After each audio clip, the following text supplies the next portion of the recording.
What is up, Janksters? It's your boy Graham, also known as HamHawks42 on the internet, and today we have another edition of the Overthinking MTG podcast, the unscripted, unedited show where I take a look at an individual Magic card and we talk about it for about 10 minutes. And today I'm going to go old school. I'm going to go ahead and do a random card. That's right, we're going to take a look at a random card. Now, you'll notice that for those of you watching the video feed, you'll see that there's a card next to me that we actually talked about last time, the Selfless Savior.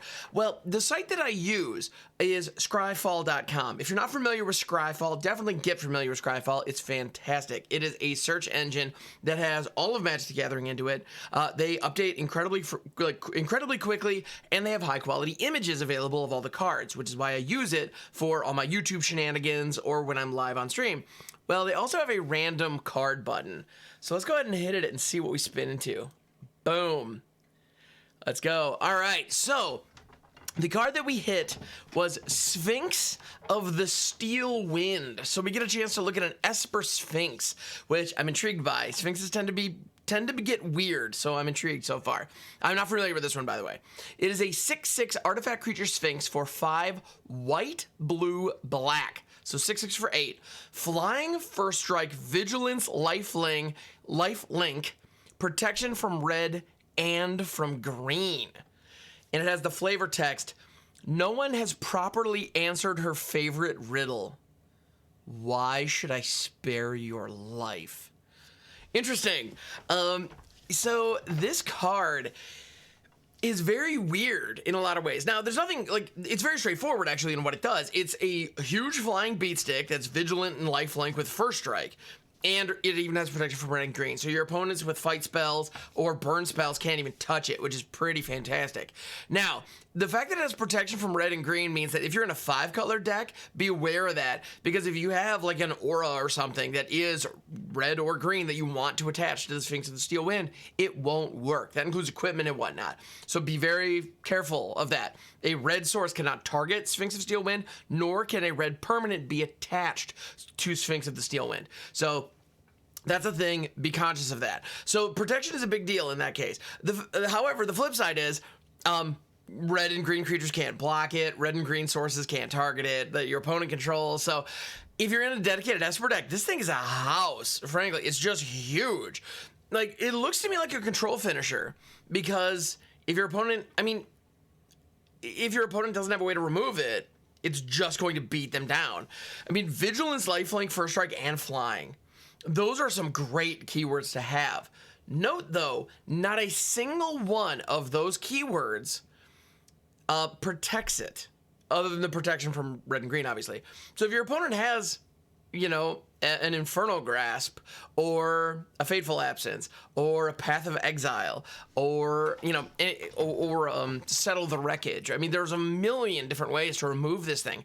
So it reads like a card that is very, very powerful, very, very potent, and is very scary. However, it's an 8-drop. It's an 8-drop 6/6 that doesn't protect itself. So this is one of the cards that reads like it's really, really good, when in reality, it probably sucks. But at the same time, it can probably take over a game of Commander if left unchecked. So the reason that I point out Commander specifically is I have found a lot of people assume that a casual pod of Commander means you don't run a lot of interaction. And personally, that's not how I view it. And as a result, I have some decks that people don't really enjoy. Because personally, I'm of the impression that if I'm playing a casual game, I should have some way to interact with what you're doing. Because if I'm playing any kind of game, I should probably have some way to interact with what my opponent's doing. A lot of people kind of prefer playing solitaire, where their deck just kind of goes off and does the thing, and you just, nobody touch my stuff, I won't touch your stuff. We'll just race to see who can get the biggest board fastest and smash into each other. If you're playing that kind of like battle cruiser Magic, then Sphinx of Steel Wind is really nice. However, it actively punishes you for playing it in a deck that contains green. So all the ramp that you have access to in green is off the table, and it's an 8-drop. So it's one of those cards that, these colors don't generally lend themselves to a big beater like this. Now, there are a couple of exceptions. In the past, we've seen Dream Trawler, for example. It's a huge beatstick. It's even a Sphinx, appropriately enough, in Azorius, specifically, that can just absolutely take over a game. It's a flying lifelinker that gains a power boost every time you draw a card, and it draws you a card when it attacks. The reason Dream Trawler is so powerful is because you can discard a card, tap it, and give it hexproof. So make it almost impossible for your opponent to remove it. Whereas Sphinx of Steelwind has no mechanism like that to protect it. So these are very different cards in that regard. It's also funny, the protection is very relevant.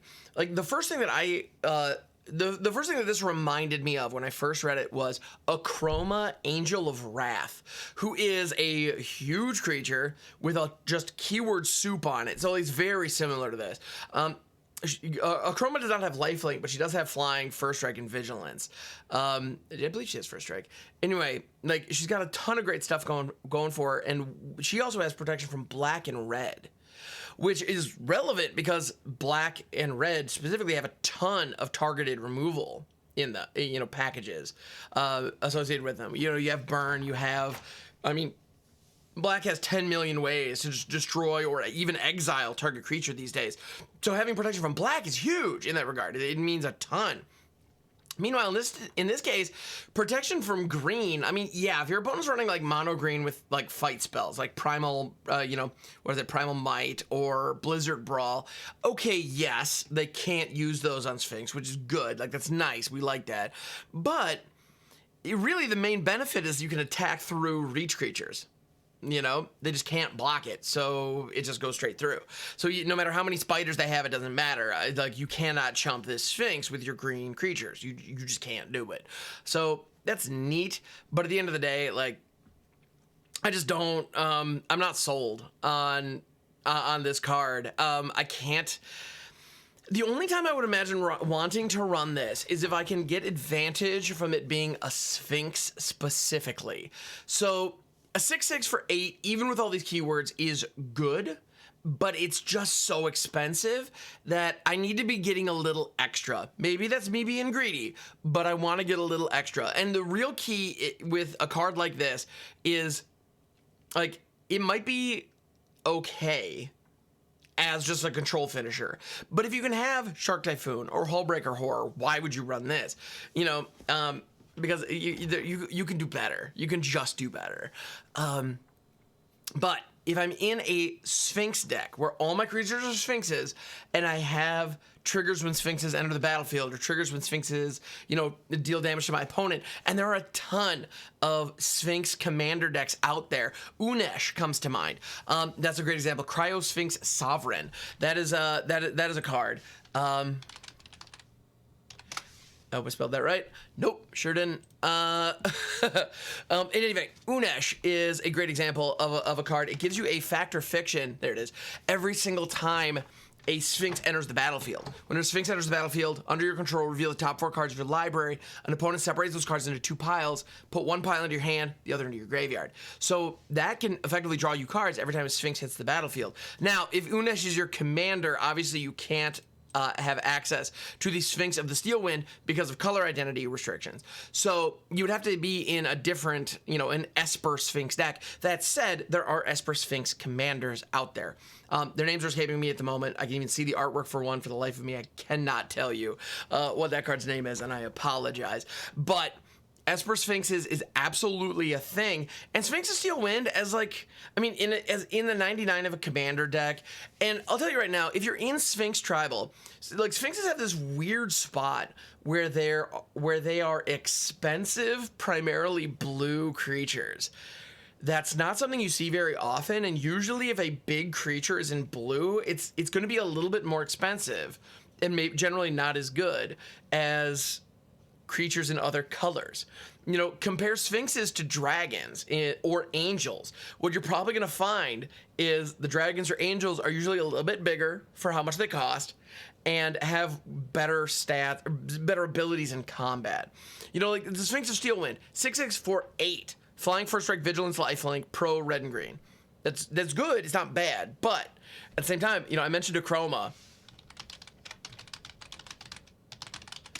Let's take a look at Achroma real quick. Achroma is a 6/6 for 8, flying, first strike, vigilance, trample, haste, protection from black and red. Better protection She's got First Strike and Trample. The Vigilance is relevant. And to be honest, actually, the main benefit to Akroma over the Sphinx that we're looking at is that she's monocolored. So she's easier to cast. That is like the big difference. Other than that, they're actually shockingly similar cards. They're both 6/6 flyers, flying First Strike Vigilant creatures for 8. Akroma has Trample and Haste in Pro Black Red, whereas Sphinx of Steelwind has Lifelink on them pro Red Green. So red creature, red decks aren't touching either of them, which is pretty sweet.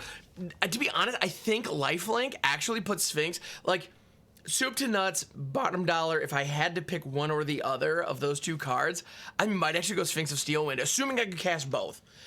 Just because the Lifelink is a huge deal. It's a big old keyword that makes a massive difference. So this card is kind of cool in that regard. Yeah, like if I'm running a Sphinx deck, I'd be more than happy to have one of these in there. But at the same time, if I'm not running a Sphinx deck, if I'm running like a generic Esper list that's maybe more on the controlling side or more on the mid-range side, like in Commander, maybe, because sometimes you just need a big FU creature on the board in Commander to just take over the game. Like there is something to be said for that, for sure. And this could be that, but I don't know. I have a feeling it's not going to survive very long. Yeah, unless your opponent tries to hit it with like a Blasphemous Act, it would survive that because it's a damage-based red board wipe. Anyway, so yeah, Sphinx of the Steel Wind, cool card, big, dumb critter.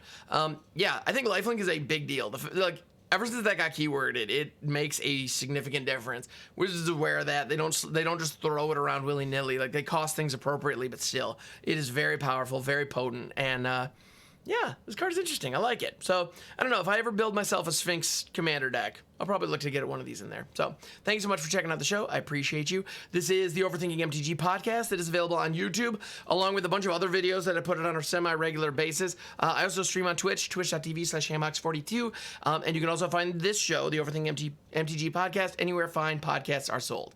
And by sold, I mean are available for free. So, in any event, thank you so much. I appreciate you, and I'll catch you on the next one.